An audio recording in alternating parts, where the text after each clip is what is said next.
Dr. Sultan, despite a very, very complex geopolitical atmosphere. COP28 delivered an unprecedented agreement in the UAE consensus. I just want to give you a moment to assess for us what you feel was achieved, and just briefly, if you will, talk about how this came together. Well, first of all, allow me to say that the way you described the achievement is not fair. How? That is an understatement. And first, allow me to say how pleased I am to be around such an esteemed audience and to be surrounded by my colleagues that have, in fact, were instrumental in helping the UAE achieve such an unprecedented accomplishment through the UAE consensus. And I'll go back to the point of how you described this achievement.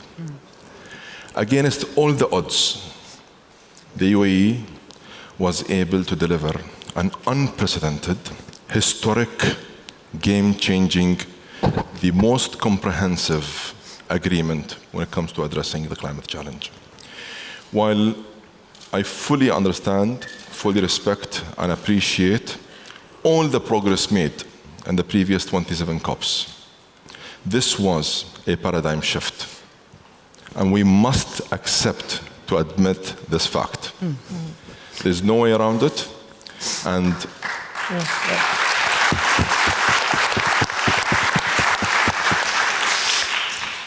I say this because 2023 had its moments. It wasn't an easy year, and I don't want in any way to undermine what it took to get us to that point where we delivered this paradigm shift. It was a year full of complexities, challenges, and risks throughout the way until we delivered on December 13th. We had to deal with a very polarized world. The whole DNA of the process was finger-pointing and blaming each other.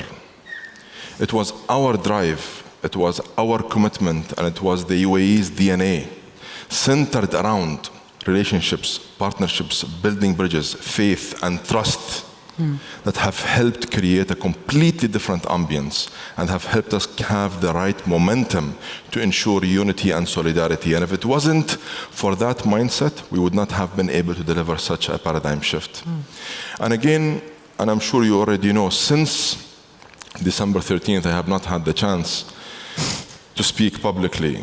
So allow me to use this opportunity to, from the bottom of my heart, appreciate all the support I received and my team from our leadership here in the United Arab Emirates, from our people,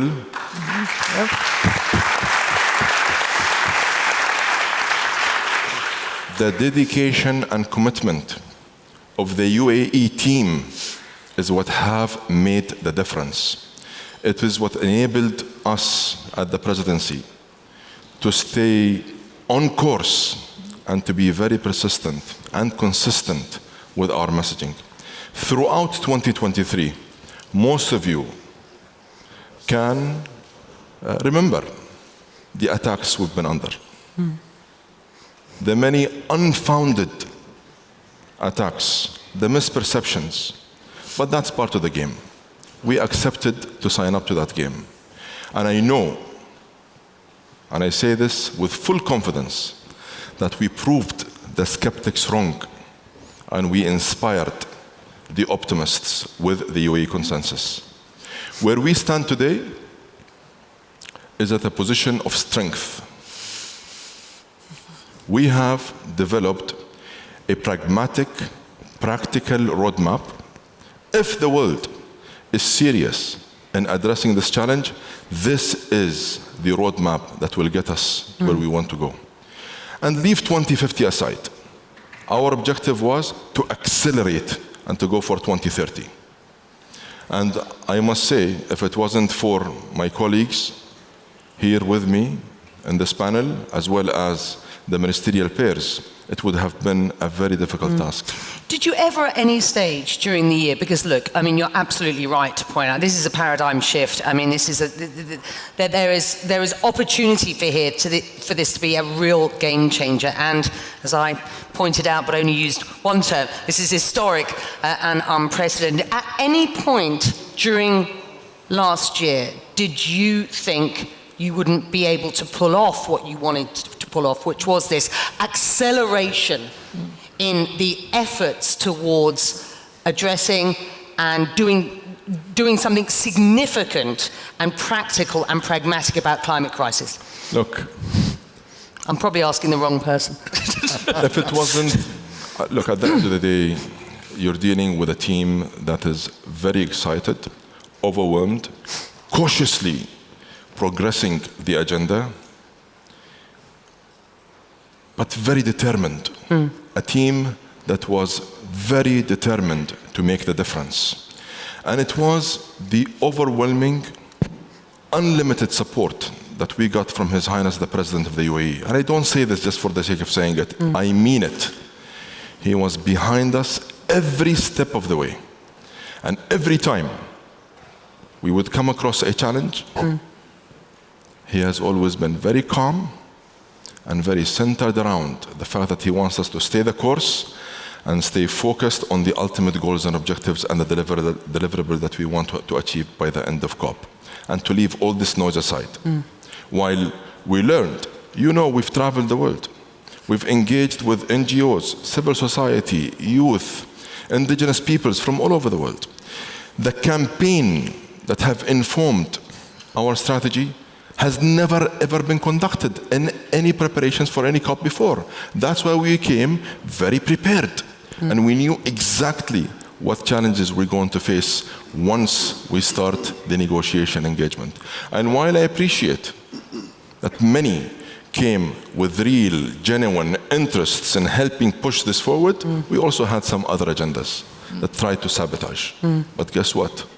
It is the UAE team, and it is the UAE DNA, and the support, and the help, and the commitment, and the dedication that we received from all of our partners that have allowed us to maneuver through these dynamics and deliver this paradigm shift. I want to talk to you about the significance and what when you drill down where you think the UAE consensus, or why it is the UAE consensus is so significant. Let me just open this up. Simon Steele, let me ask you that very question. The UAE consensus has universally been described as historic and unprecedented.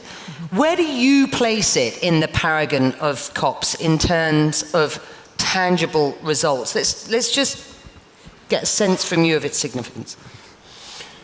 Right. Well, first of all, thank you, Becky, and good afternoon to all. And I want to start by commending Dr. Sultan and his team for their leadership. It was a very, very bumpy ride getting us to the 13th. I've gotten to know Dr. Sultan well, and conversations that we had this time last year in setting the North Star as to where we needed to get to. His determination and his focus, despite all that was said publicly, he steered that course to the very end. And it is his stubborn optimism, I think collectively, that stubborn optimism that we could get there, having to do certain things differently, I think helped lead us to where we landed. Where does COP28 sit? I mean, Paris, COP21 kind of set out, what needed to be done. And Glasgow, so that was significant. That set out the framework. That is the North Star, based on the best available science, with a framework that we had to work within. But over the course of the 7 COPs that passed, flesh needed to be placed on framework of bones. Glasgow was significant in setting out the rules that help give further shape to the Paris Agreement. But what was really significant about Dubai last year was this kind of got into the how. How do we get things done? We keep talking about this shift from negotiations to implementation. COP27 was the implementation COP, but further definition was required, and the global stocktake, which was the big deliverable last year, set out precisely what implementation means. So right now, as we now run down to 2030 and beyond, this is all about getting things done. It's about rolling our sleeves up. We know the what, we know the how, we know the when, we know the who. It's about getting this done, so critical. Let me just bounce that back to you, Dr. Sultan, then. Well, given what you've been through, what you understand now, what needs to happen now to keep 1.5 degrees within reach? Well, first of all, we need to come to terms with realities. We have now a playbook represented through the UAE consensus, which must be respected and implemented to its fullest. And everyone should believe the fact that this UAE consensus was equipped and fully informed by the science of how to keep the world within 1.5 within reach. But there are things here that we need to accept. The transition will happen in different places at different paces. We need to ensure that a custom-tailored approach is devised, developed, and implemented to cater for this transition. And this is what we are able to come and deliver through the UAE consensus. 27 COPs, not a single COP was able to include text on fossil fuel in the end document. It came from the UAE. And it came from a man that used to be called the oil man.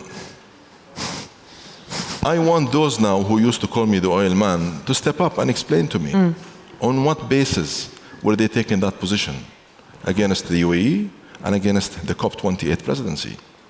27 COPs, not a single COP was able to include such language. We did it. Why? Because we believe in the transition. We embraced the transition before anyone else. And we invested hundreds of billions of dollars in the transition, and we will continue to do so. I mean, the naysayers will say it was a phasing down, not phasing out, of course, to which you say what? Again, the transition will happen in different places and different paces.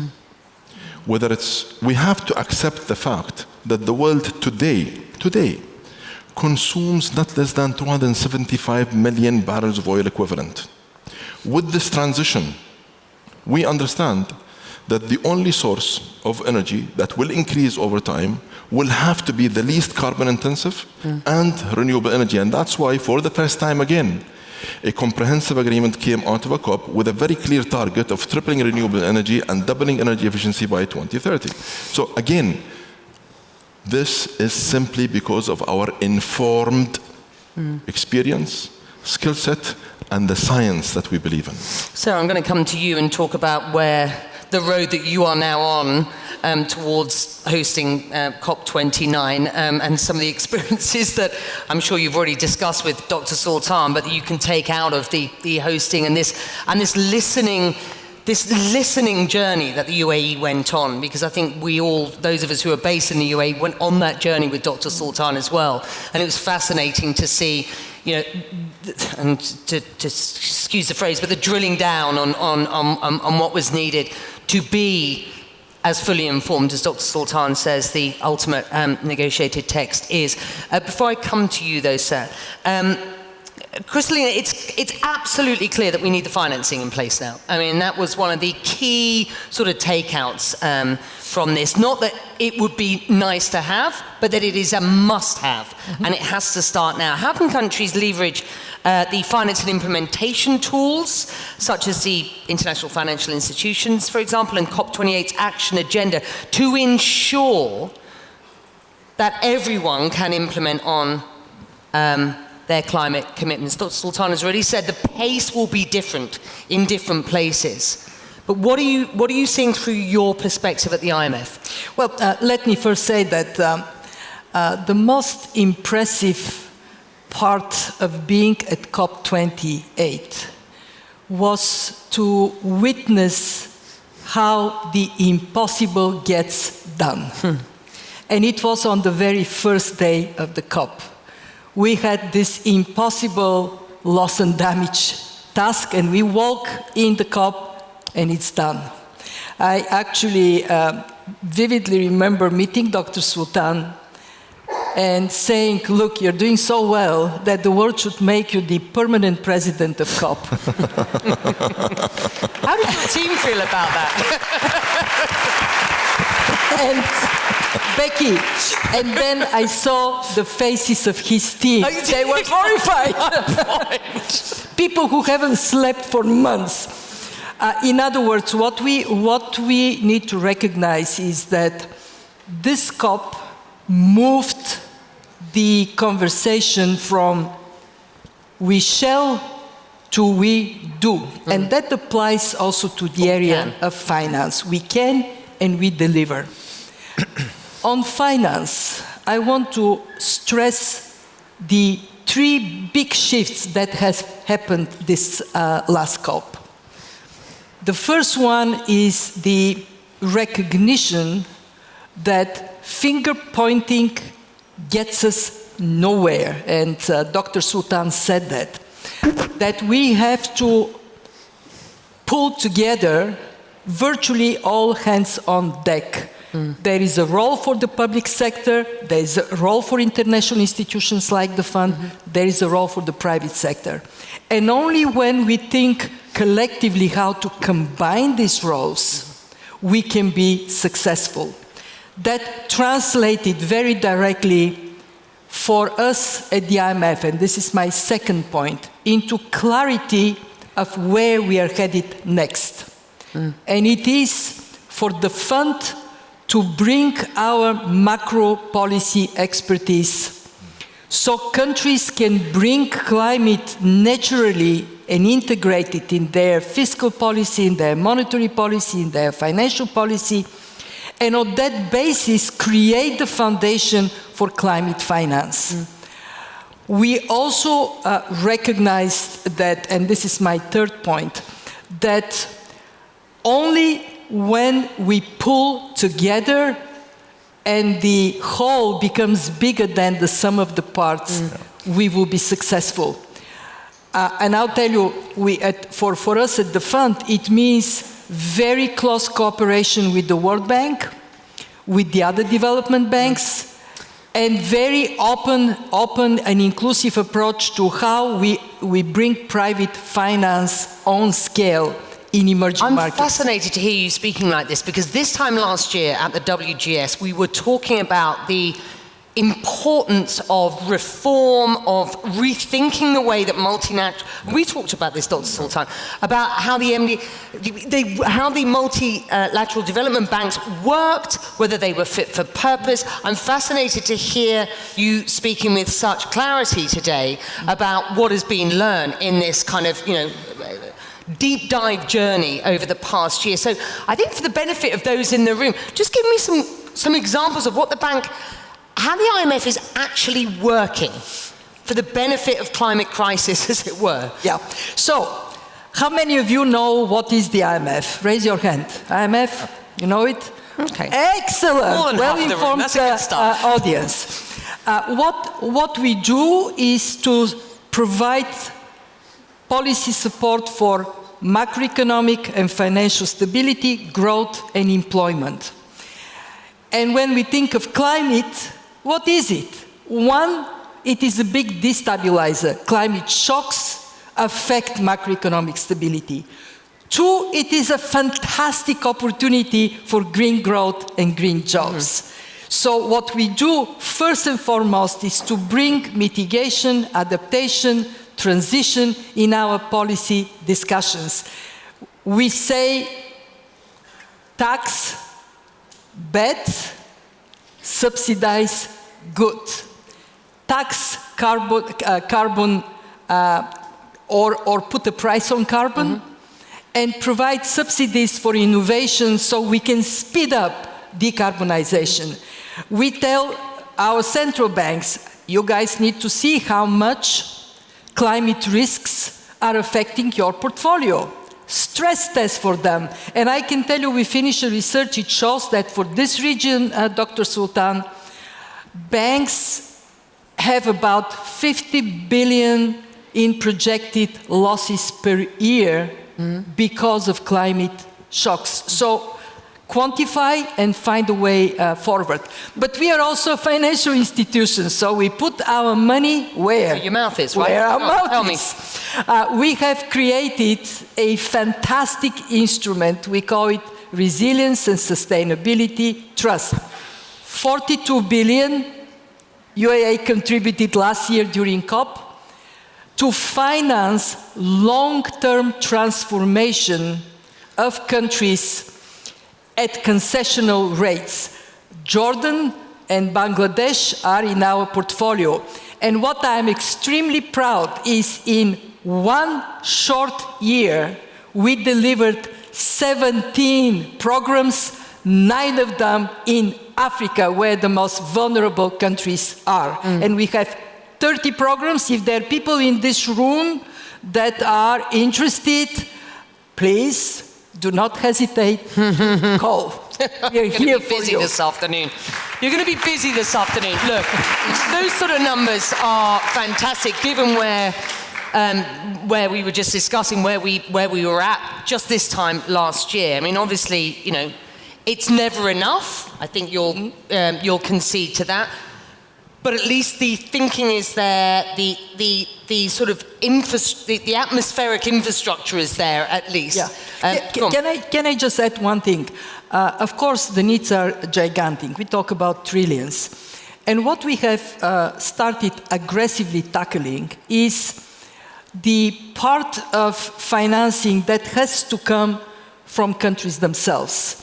When we looked at the numbers, how much is needed for developing economies, we need 3 trillion, 1 trillion external financing, 2 trillion domestic resources. Most of our conversation is about the 1 trillion. Right. We at the fund, we want to concentrate on the 2 trillion, how you structure your tax system, how you use your money wisely, how we create deep capital markets so you have the bond markets delivering domestic resources.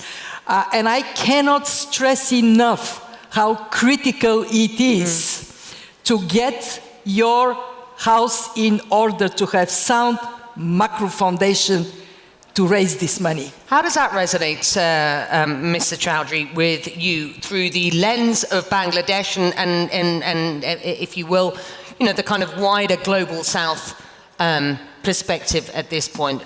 You know, you were there. UAE consensus was a tough journey, but they got there. So what's your sense of what was achieved and what more needs to be done? Thank you. Great to be with Sultan again. We passed a very intense time. There was, I remember when the first draft came out, people were not happy. And the important thing is everyone was heard. And I think the message got through. So I think tenacity, from the leadership of UAE was phenomenal. And let me just reflect on the word consensus. We use it so often. So if you look at the historical context, in context of the UNFCCC, this was essentially a lowest common denominator approach, something that everyone could agree on. So I would call that a technical consensus. So what we have done in the UAE is we have challenged that notion of a technical consensus, and we have made it substantive. So now this is a consensus, and it's important to appreciate that, which is based on science, which is based on global solidarity, which is absolutely vital. Bangladesh and a lot of the other countries from the so-called global south talked about the trust deficit. And every time we have a COP, we hear about the emissions gap, we hear about adaptation gap, the financing gap.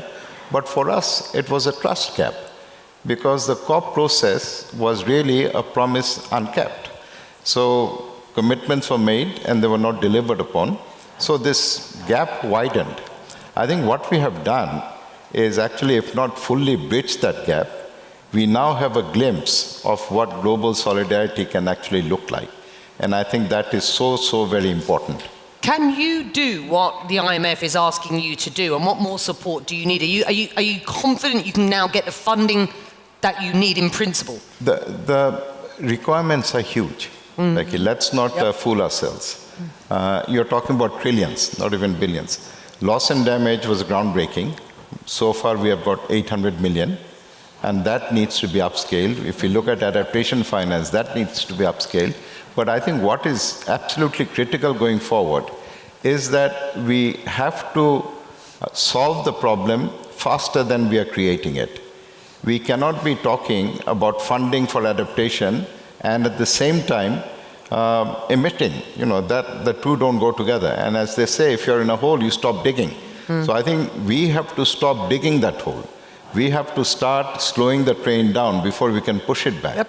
And unless we do that, the needs are going to be simply astronomical. There will not be enough money to go around.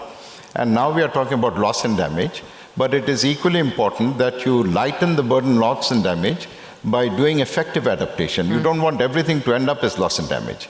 So, there is action that needs to be taken on all four fronts. And I think that's another reason why this COP was a defining COP. It was action across all of the critical areas: mitigation, adaptation, loss and damage, funding, and then the first ever global stock take. And I think when we talk about trying to solve the problem faster than we are creating it, the fact that all the parties are being urged to see their emissions peak by 2025 is absolutely critical. Because if we don't peak by 2025, we are going to miss out on 2030. And if we miss out on 2030, we are never going to get to where we want to be in 2050. It's so interesting you're talking about 2025, 2030 rather than 2050, which just seemed like such a sort of, pipe dream so long in the future that people were finding it difficult to get their heads around that. Minister Radede, otherwise known as our karaoke king here today with the microphone there. In your view, what stands out as the most significant aspect of the UAE consensus? I think Mr. Chowdhury there making a clear point that trust deficit that was felt for so long by the so-called global south is something that is sort of, in the rear-view mirror, as it were. I mean, the momentum needs to obviously be carried on. But for climate-vulnerable countries, what are the key takeouts and what are the challenges that still exist? Well, thank you, Becky. And let me start, first of all, by, as everybody did, congratulate the UAE, its leadership, and Dr. Sultan and his marvelous team on this achievement. I mean, right off the gate, starting with the loss and damage and agreeing on the agenda, which is unprecedented as well. But before that, the climate diplomacy that Dr. Sultan and his team engaged in globally laid the path and the foundation for improving the level of trust. And Dr. Sultan, remember when we were in the advisory committee, and I was honored to be on the advisory committee, we had to address the elephant in the room head on. And the talking trips, the engagements that you have gone around the world with all of the world leaders built up the trust to the level where we started the COP process on the right footing. Mind you, most of the COP processes start with a very negative sentiment and a disenchantment, especially by the youth, that don't believe that these people in suits inside the rooms are actually doing something good. Engaging the youth in the way that the UAE has done in COP28 paid major dividends. Having the youth champion as part and parcel of the process now moving on is very important. Tackling major issues that haven't been tackled before in the COP processes like health and water and food security in the way it was tackled is very, very important. It's also very important because it happened in this region where many of these issues are major issues. Plucking our youth from the dangerous grounds of employment and engaging them in the green economy is very, very important. Health is very important. Food security is very important. If you look at the conditions in our region, dry in general, we're slated to see the impacts of climate change more than anybody else around the world. We're going to have more droughts, less precipitation, and the ripple effect of that on the economy. Now, if you look at the loss and damage as well, having that in place, the level that we have reached in terms of financing it, I mean, agreeing on it, moving it, institutionalizing it is very important. But I think we were ambitious to see more coming, especially in tackling adaptation. Agreeing on more than doubling adaptation is very important for this region and the global south, because mitigation, and we believe in a balanced approach in Jordan between mitigation and adaptation, but adaptation is more important for some. So you have to look at this balanced approach, and the UAE has managed to hold the stick in the middle and managed to balance things out. The first GST after the COP, after the Paris Agreement, is heavy lifting, and to do it in the way that it was done in COP28 is something that deserves a lot of accolades. This happened, of course, in the midst of the Gaza conflict. I mean, this is a region that has a backdrop at present, at least, of escalation, or at least concerns about escalation. How do you ensure that the momentum that has been achieved by the UAE consensus is sustainable at this point, given what is going on geopolitically? It's not just in this region, of course, it's around the world. Look, part of the COP process is what I call the COP amnesia. We go to the COP, and it's a very intense process. I mean, many countries, not the host country, but many countries prepare for 3 to 6 months before going to the COP. Engage fully in the COP for 12, in this case 13 days, and then you have the aftermath of the COP, trying to absorb what has been agreed in terms of declarations and so on, and try to incorporate that in the policies of the countries. Because the key to the success of the COPs to the countries is to take the lessons learned and the decisions and incorporate them in the country's policies. So moving forward, it's very important to make sure that momentum, that success, that euphoria that came out of COP28 translates into concrete actions on the ground. And some say maybe the COP should have it happen every 2 years to give space for that. But if it's going to continue every year, then there should be a connectivity between the COPs, not a disengagement between the COPs, and not COPs that serve the host country's agenda. But it should be a seamless connectivity between the COPs all along. I mean, from Paris Agreement until now, there has been some disconnects. COP28 managed to bring the 1.5 degrees back into action, put concrete action in place. First time that fossil fuel is tackled in this way, in a way that works for everybody. And now how do we build on that moving forward to COP29 and COP30? Maybe the 3 presidents should sit down together on a continuous basis. The advisory committee idea was a great idea, so that you listen to divergent mindsets and try to see that this will be the landscape moving in, and try to work with it. When it was unclear that the UAE consensus would be the end result of this year's worth of process by the UAE, we did talk about the importance of multilateral sort of frameworks to work through huge existential issues like climate change, given what was going on internationally, given that the system feels at times so broken on a geopolitical basis, and it ended up being so much more than that. Dr. Sultan, before I come to you, sir, because I didn't want to bring in the incoming COP29 presidency. Can I elaborate on this point? Yes, no, go on. I was going to come back to you, yeah. Look, we need to view the UAE consensus and COP28 as a true paradigm shift and a course correction. I did mention that 2023 had its moments, but it's fair for you to know what we had to deal with. Zero trust in the process, yet very high expectations. The Global South had no faith whatsoever in this multilateral process. So it was our responsibility to restore faith, to restore trust in multilateralism. And I do believe that through the UAE consensus, we were able to prove that multilateralism can still work, given that you give it the right platform, you inform it, you equip it, and you attract those who are genuinely interested in playing ball and adding value. And this is exactly what we had to do throughout our engagement plan in 2023.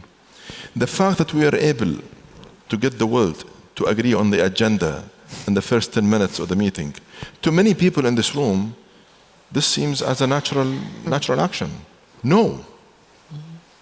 In different COPs, it used to take days. I participated in the Bonn meeting. It took 1 week, 7 days to agree the agenda. I'm not making this up. 7 days. In fact, the 8th day only they adopted the agenda. So you can imagine, the first day, first few minutes, you gavel the agenda, and then you surprise the world with the loss and damage fund that has been talked about for 27 years, in fact, 28 years. A fund to help the vulnerable countries and emerging markets never was able to be established. Not only we established it, we started it by funding it. You did all of this while remaining the CEO of ADNOC. Many thought that that was a conflict of interest and pointed to the fact that ADNOC is, in fact, increasing production capacity. How did you see, or do you see, these seeming conflicting things? And did the criticism ever get you? Never, because I knew I was going to prove them wrong. I knew it from day one, and I thought that that was a cheap shot. It was an unfounded attack. Why? They could have looked at all they had to do is just look at my bio, and they would know that I bring a diversified skill set, a diversified energy experience.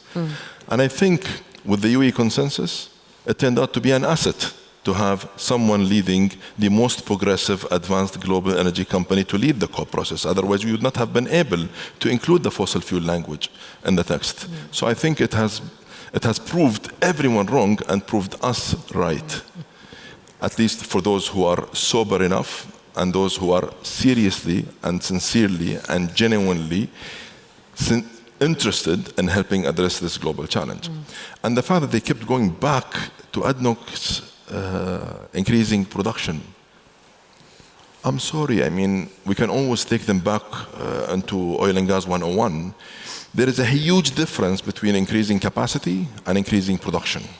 And as we continue to act as a true global, reliable, responsible supplier of energy, we are only investing in our resources that are known to be and proven to be the least carbon intensive. We're only investing in capacity. That doesn't mean that it's necessarily that we are going to produce it. This is what we are actually doing in ADNOC. And in parallel, ADNOC is the largest investor in renewable energy and clean technologies and low carbon solutions. Our board just approved a $23 billion investment fund to help ADNOC transition from oil and gas, reduce its carbon emissions through CCUS and clean technologies and the investment in low carbon solutions as well as renewable energy. Sustainability cuts across everything we do in ADNOC. Dr. Sultan, it ended up being some of your closest neighbours who put the consensus in jeopardy, or at least took you to the wire. Again, how tough, when we talk about consensus, this time not being the lowest common denominator, that would be, as you rightly described, a technical consensus. This is more than that. How tough were those last few hours? Look, I would say we've had many sleepless weeks and months throughout the whole preparations of COP28. The last 4 days were the toughest. And it started when I decided to press the button on the text. Because until then, not everybody was really showing me their cards. And until I pressed the button, that's when everyone came out with their real motives. So everything you used to hear in public settings was not necessarily true. It was only when I pressed that button, when everybody started engaging and stepping up to understand that we were genuine, we were serious, and that we will include fossil fuel in the language. Could I just ask you, is there anybody that you're most disappointed by? If anything, I would say I'd turn the page, and I would say that this was a big lesson learned for the world to give those who have stuck their neck out to help address such a global challenge the opportunity. And instead of shooting at them throughout, is to give them the chance and to help in every way possible. What I can comfortably say is this was a real, true stress test. Not only for us, for many. And just like we have been put under pressure, we also put many under pressure. And I can comfortably say, they stepped up, they engaged towards the last 3 days, and they played ball, and they gave me, as the president of COP, what I wanted to deliver through the UAE consensus. Mr. Babayev, welcome. The incoming COP29 presidency has, kicked off under some similar scrutiny than that which we remember from here a year ago. How is Azerbaijan working towards ensuring its responsibility as the host country of COP29? And what are your learnings from 2023? Thank you very much. To host COP29 in Baku is very big responsibility for the country, at the same time, big opportunity. And you're absolutely correct that today we are learning, listening, and I think also this World Government Summit, our visit to UAE, also it's a good chance to work together with COP28 team. And thanks to Dr. Sultan, he has promised all possible assistance to Azerbaijani side to provide necessity assistance to make the COP29 successful in Baku. And for us, it's a big responsibility to learn also how this consensus made in Emirates, how to bring it to Azerbaijan, at the same time, how to pass it at the end to COP30, to Brazil. That's why we are thinking that it's a good chance to make it successful not only in COP28 frame, but also COP29 and COP30. Well, I know many members of Dr. Sultan's team are in the room, so I think, I don't think you know this yet, but we'll make an announcement today that Dr. Sultan has actually offered you all... No, I'm joking. I'm not sure how that would go down. But listen, I see where you're headed. We all see where you're headed. What are the building blocks to translate the historic ambition here, the UAE consensus, into tangible implementation at this point, including climate finance, technology, development, transfer, capacity building? When you think about the kind of, the whole 360, where do you see your priorities at this point? I know you're on a listening tour. You're going to tell me that it's all about, the listening and the learning at this point. But where do you sketch a pathway at this point? It is not easy. Yeah, and but it's. I think we have to do it. We need to make this transition and transition to Baku, to Azerbaijan successful.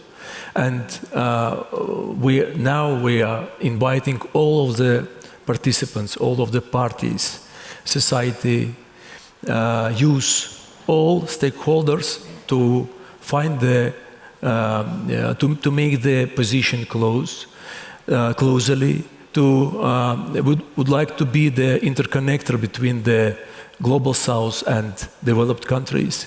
We invite all of the parties to sit together to find a solution, at least to make the position of the sides more closely. I think it is our main task, and if we will find the consensus, it will be very successful in Baku. Kristalina. I want to bring a focus on something that COP28 did, and you need to protect it and grow it. and I would put it in a context of one of my favorite stories. The story is the following. God calls Moses and says, Moses, my son, I have two pieces of news for you. One is good, the other one is bad. Which one do you want first? Moses says, can I have the good news first? God says, the good news is you would be able to raise your hand, split the sea, and take your people to safety. Moses says, oh God, thank you, there cannot be bad news after that. Not so fast. Before you do it, you will have to prepare an environmental impact assessment first.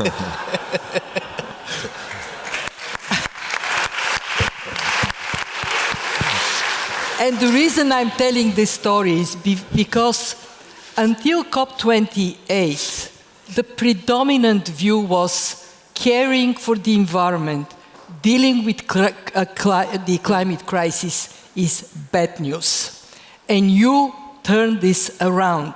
You said it is actually an opportunity for economies to grow differently, to transform for the better. And we can protect our planet and still enjoy the improvements in quality of life that green industrialization, sustainable agriculture, getting green mobility in place, they can bring to us. And I wonder, it was the optimism, I'm just thinking this through, it was the optimism that caused many to raise a cynical eyebrow to a certain extent. I don't know why that is, in our human psyche, that as soon as somebody gets very optimistic about something and provides a sort of optimistic solution to things, good for economies, good for growth, good for jobs, that people get like, well, this is, there's something slightly worrying about all of that. It shouldn't be that way. I actually have a reading of it. We, as human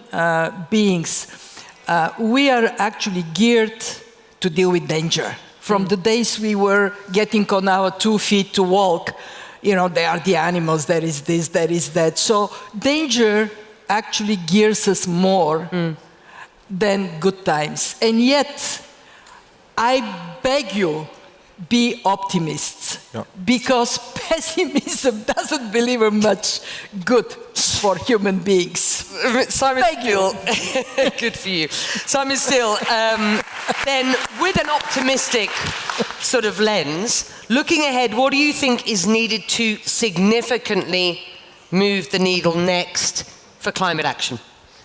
So the first thing, just kind of broadening the conversation and the link between COPs 28, 29, and 30. History will be made, what was achieved in Dubai will be enshrined in history based on the successes of COPs 29 and 30. There is a very clear arc. So Dubai set out the pathway. This is what needs to be done, and countries agreed to that, with whether it's the transition away from the trebling, the doubling, the phasing out, phasing down, etc., etc. That's the path.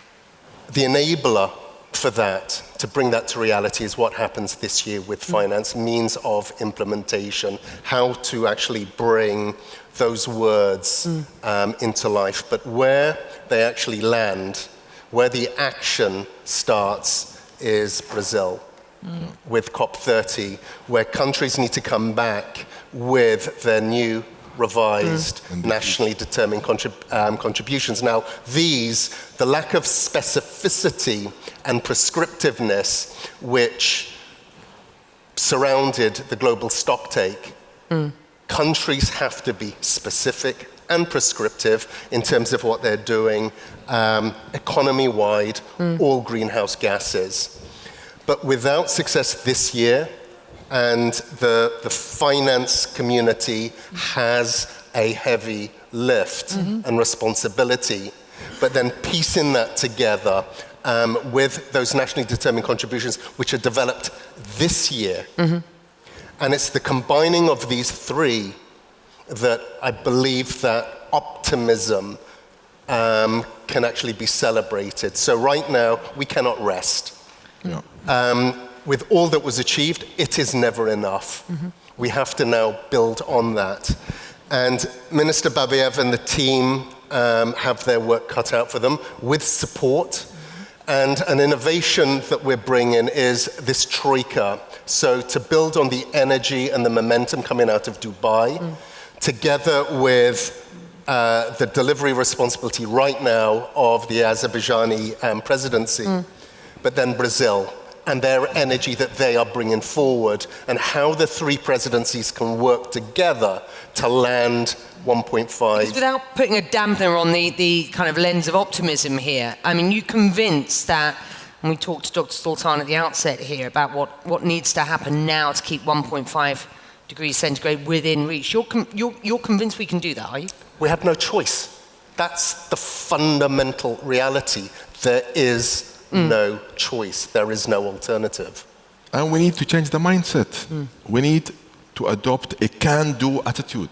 We can no longer keep looking at this as a crisis. It is a true, unique opportunity. Look, when we started on the fact-finding mission, we knew we were entrusted by the world to conduct the first ever global stocktake. And that was on its own an eye-opener of how off track the world was. And that's when we took a bold decision to stick our neck out to bring the world back on track. And that's why I refer to it as COP28 being the course corrector. We did correct course. We put it now through this framework of the UAE consensus, and work only begins now. The fact that we are establishing the Troika to ensure the continuity of what has been delivered here at COP28 in Dubai to continue in Baku, and from Baku to Belém in Brazil, shows you how committed, how dedicated, and how determined we are to continue the progress that has been made and achieved here in Dubai. Look, I must say, in the very early days of our preparations, one thing I know for a fact our leadership was very clear about. We're not going to kick the can. We're not going to kick the can. What we're going to do is to add value, and we'll look for every possible solution to help advance and leapfrog in this discussion. And this was, in a big way, the strategy that we adopted throughout. And that's why in our engagements all over the world, we were always emphasizing the need to raise the ambition and not to go for anything. Raising the ambition was a critical success factor for us. And I believe with the fact that we were able to bring on board more than 40% of oil and gas production to sign up to methane, zero methane by 2030, and net zero before 2050, that, please don't take that for granted. That is an unprecedented achievement. Those companies were not even invited in previous COPs. And the fact that they showed up and they made such a commitment, that is a big step forward. I have to say, I think that was one of the undersold headlines on, that came out of this COP. Before we wrap up, and thank you, all of you, that has flown past. I said I didn't think we would have enough. We've got a couple of minutes left. I do want to take you back to before all of this started. You just said, you know, when we realized what we had in the global stocktake, which was we are way off course, then you realized the real work needed to be done. And that's when you realized that you had to raise the bar. And it's, you know, I'm sure there are countries around the world who say, look, we just don't have this, you know, all government approach, this community approach, this kind of mindset that says we're going to go at that. I mean, and that's something pretty unique here in the UAE. But before you had really drilled down on what that global stocktake looked like, you had accepted, you know, the fact that you would host COP28. When you saw that, did you at any time think, you know, I don't want this job? Not only the global stocktake, but the noise around your appointment. Did you ever regret, for a moment, accepting this job and knowing it was going to be one hell of a year? I never regretted accepting the job, to be very honest with you. I never Really? I never regretted it. In fact, it was the challenge that drove my motivation. It was the sheer size of the problem that we have been entrusted with, and the fact that our leadership saw in me and my team the composition of a team that will help address this global challenge was a great honor, and I did not want to miss out on this opportunity of showing the world what a small country like the United Arab Emirates, a young nation like the UAE, can actually do as a true global citizen in helping address such a global challenge. We did not want to miss out on that opportunity. And that's the same thing.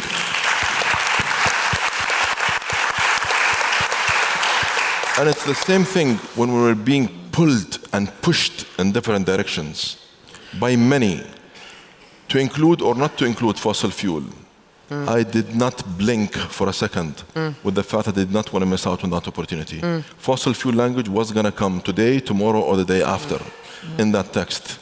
I want to take ownership of that, and I want my country to be recognized for that bold action. And that's exactly what happened. If there's one piece of advice you have for Azerbaijan at this point, it is what?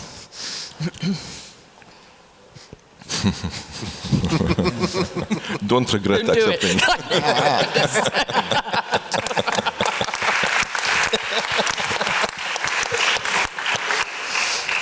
Like I said, this is a stress test for our systems and for the global system. I promise you, this is a great opportunity for you to demonstrate your country's ability in helping address such global challenges. You know that everyone will support you. You know that we believe in your capability. Please don't let the noise distract you. Stay focused and clearly define the ultimate goals and objectives, and continue to raise the bar very high.